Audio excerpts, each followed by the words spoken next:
Olá, bem-vindo a mais um dos nossos balanços macabros, hoje com o caso de número 66. Nós vamos falar da DRE da CIA Cazuza.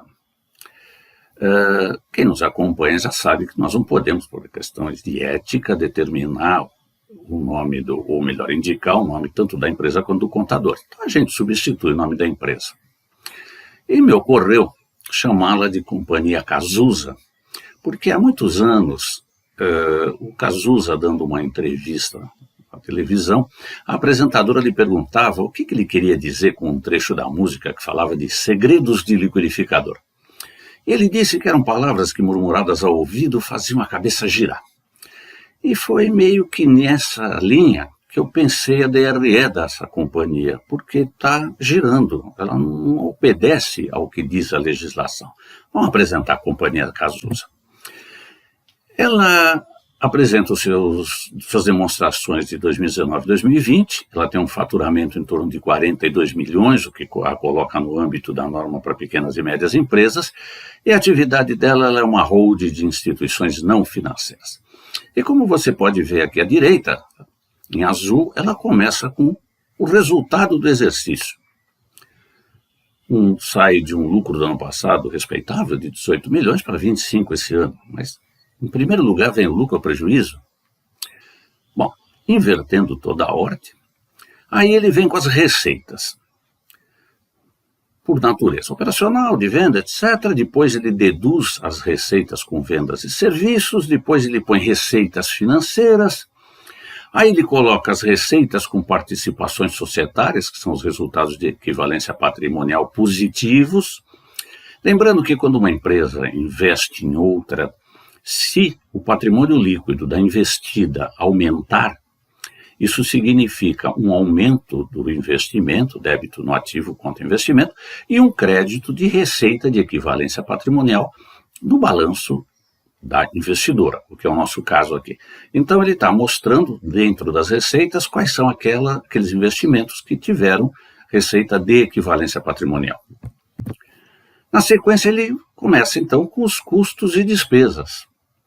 Inicialmente os custos, depois as despesas operacionais, e aí subdivididas por natureza.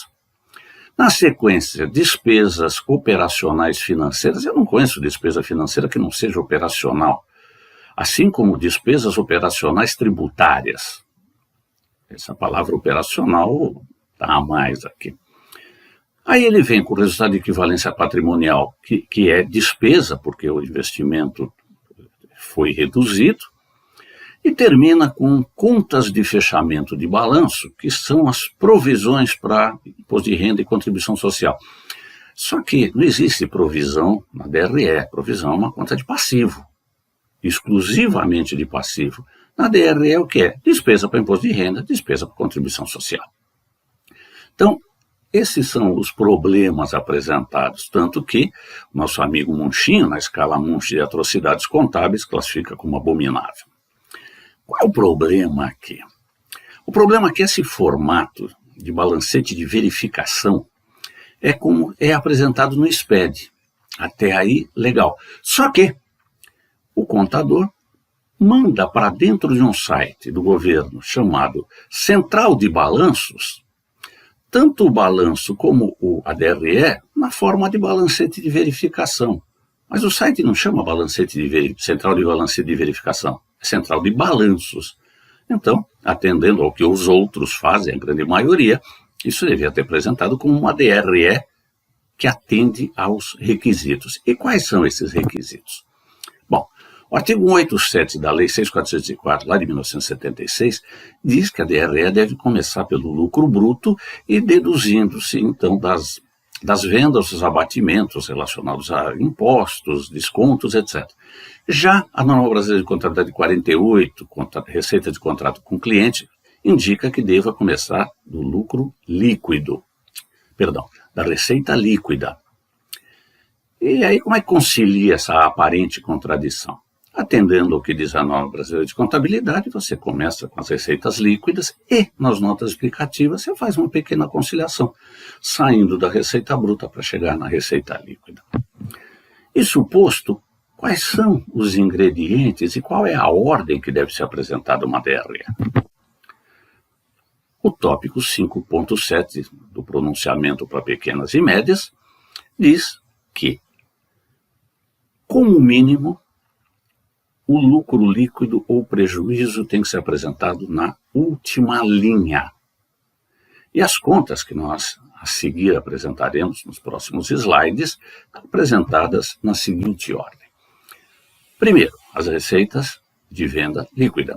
Depois, custo do produto, da mercadoria ou serviço, para chegar no lucro bruto, despesas com vendas, despesas gerais e administrativas, parcela do investimento, que há de ser reconhecido pelo MEP, método de equivalência patrimonial, não importa se negativo despesa ou positivo receita, de forma a apurar o resultado antes das receitas e despesas financeiras, que aí sim entrarão num grupo de receitas e despesas em separado, não pode compensar uma coisa com a outra, e aí você chega ao resultado antes dos tributos sobre o lucro.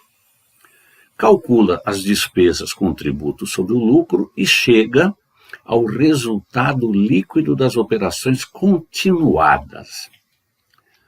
Não acaba aí, Cardino, não. Se a empresa tiver uma operação que está sendo encerrada, portanto está sendo descontinuada, ela deve ser apresentada após o resultado daquelas empresas que continuarão existindo no ano seguinte. E por que isso? Ponha uma empresa que tenha 4 unidades. Ela junta os resultados dessas 4 unidades para fechar o seu balanço. Mas uma das unidades tem apresentado os seguintes prejuízos e eles querem encerrar. Se ela vai encerrar, no ano seguinte, ela obviamente não existirá. Então, a empresa apurará o resultado, depois do imposto de renda, tudo e contribuição social, tudo direitinho, daquelas 3 que terão continuidade. Para quê? Porque tendo continuidade, no ano seguinte, o resultado dessas 3 serão comparáveis com o ano anterior, já que essa descontinuada, essa que está sendo encerrada, não vai mais existir. Para essa que está sendo encerrada, ela tem um resultado, pode ser lucro ou prejuízo, muito provavelmente.